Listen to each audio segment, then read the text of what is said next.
अस्सलाम वालेकुम। आज मैं आपको ऐसे टिप्स बताऊंगी जो कि आपकी बहुत ज़्यादा हेल्प करेंगी। जो भी स्टूडेंट्स होते हैं एग्ज़ाम से पहले, अगर उनकी फ़र्स्ट टाइम है या उनकी सेकंड टाइम है, एग्ज़ाम से पहले वो पैनिक हो जाते हैं। तो एग्ज़ाम से पहले पैनिक होने से बचने के लिए आपने इन टिप्स के ऊपर सख्ती से अमल दरामद करना है।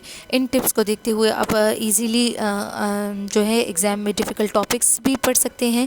आप जो है डिफ़िकल्ट टॉपिक्स को कवर कर सकते हैं। आप इम्पोर्टेंट पॉइंट्स पिकअप कर सकते हैं। आप अपनी स्टेशनरी अरेंज कर सकते हैं और कोई चीज़ आपसे छूटेगी नहीं। चलिए टिप्स की तरफ आते हैं। जो फर्स्ट टिप है वो फोकस ऑन की कंसेप्ट। आपने की कंसेप्ट के ऊपर फोकस रखना है। जितने भी कंसेप्ट है, डेफिनेशंस है, फार्मूला है इंपॉर्टेंट, आपने उनके ऊपर बहुत ज़्यादा फोकस करना है। आपने क्लैरिटी के लिए बार बार मल्टीपल टाइम्स आपने उसको चेक करते रहना है ताकि आपसे वो कंसेप्ट, वो डेफिनेशंस, वो फार्मूलाज रह ना जाए। आपने उसके ऊपर बिल्कुल एडियर रखना है। आपने उसके ऊपर फोकस रखना है कि कंसेप्ट्स के ऊपर जो भी इंपॉर्टेंट फार्मूला वगैरह हैं। जो सेकंड आता है टिप वो ये है कि आपने रेगुलर ब्रेक्स लेनी है। आपने ऐसा नहीं करना कि आपने बहुत ज़्यादा टाइम के लिए बस आप बैठ जाएं स्टडी के लिए कि मैं स्टडी करती हूँ। आपने रेगुलर ब्रेक लेनी है 60 to 45 मिनट्स जो है। इसके बाद आपने ब्रेक लेनी है स्टडी में। आपने थोड़ा सा रिफ़्रेश होना है और फिर दोबारा अपनी स्टडी के लिए बैठ जाना है। रेगुलर ब्रेक इसलिए भी ज़रूरी है ताकि आपका माइंड जो है वो बिल्कुल फ्रेश रहे, बिल्कुल हेल्दी रहे और आप फार्मूला को, आप क्वेश्चंस को ईज़िली पिक कर सकें। Practice past paper. जितने भी पास्ट पेपर है आपने उसके साथ बिल्कुल एडियर रहना है। पास्ट पेपर्स में ये होता है कि आपको इंपॉर्टेंट टॉपिक्स के बारे में पता चल जाता है कि कौन कौन से टॉपिक्स इंपॉर्टेंट है, कौन कौन से टॉपिक्स बार बार रिवाइज हुए हैं, कौन कौन से ऐसे क्वेश्चन है जिसको आपने छोड़ना नहीं है। तो ताकि आप उन क्वेश्चन को बार बार आप एक्सरसाइज कर सके, बार बार आप उसको लिख सकें और बार बार आप उसकी प्रैक्टिस कर सकें। इसलिए आपने पास्ट पेपर्स बार बार देखने हैं।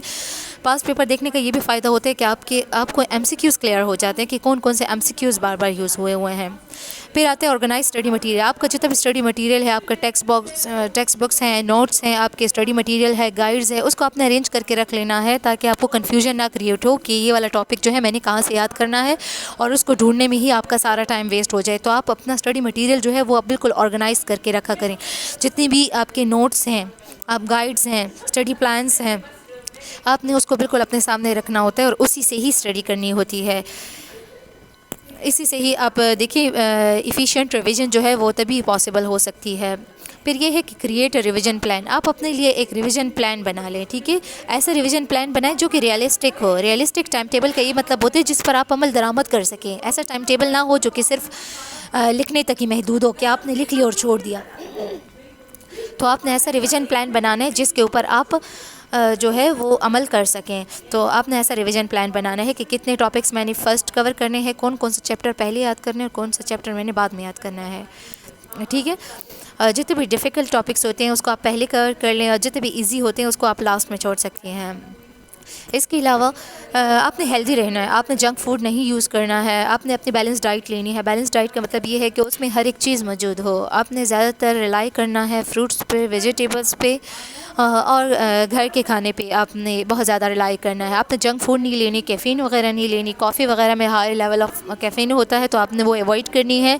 आपने उसकी जगह फ्रेश जूसेस यूज़ करने हैं और पानी का इस्तेमाल ज़्यादा रखना है क्योंकि वो आपको हाइड्रेट रखता है। हाइड्रेशन का ये फ़ायदा होता है कि आपके जितने भी ब्रेन सेल्स होते हैं वो हेल्दी रहते हैं, वो एक्टिव रहते हैं और वो इम्पल्सेस जल्दी जल्दी से पास करते हैं।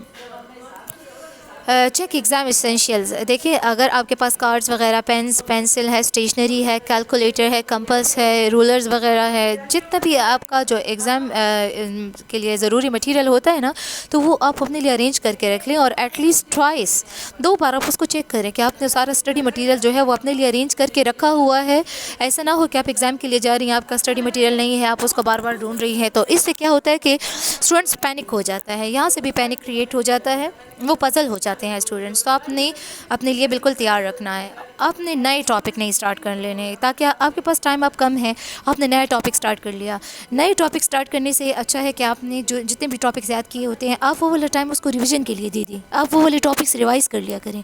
लेकिन नया टॉपिक आपके पास अब टाइम भी कम है, आप नया टॉपिक स्टार्ट करते हैं, वो नया टॉपिक जो है कन्फ्यूजन पैदा करता है।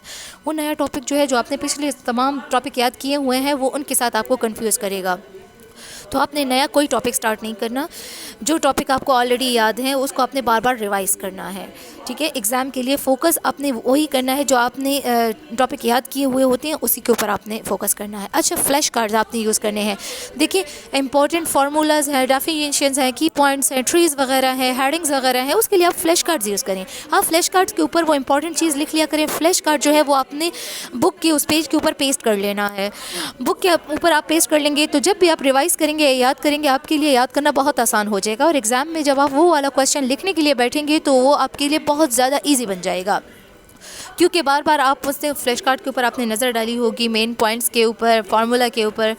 अच्छा, काम रहना है आपने, बिल्कुल ओवरवीम नहीं होना, रिलैक्स रहना है, अपने आप को रिलैक्स रखना है। रिलैक्स रहने की ये टेक्निक है क्या, आपने लंबी सांस लेनी है ताकि आपको ऑक्सीजन लेवल मेंटेन रहे। ऑक्सीजन लेने से आपकी क्या होता है, ब्रेन को जब ऑक्सीजनेटेड ब्लड सप्लाई होगा तो आपका ब्रेन जो है वो लॉन्ग टाइम काम कर सकेगा।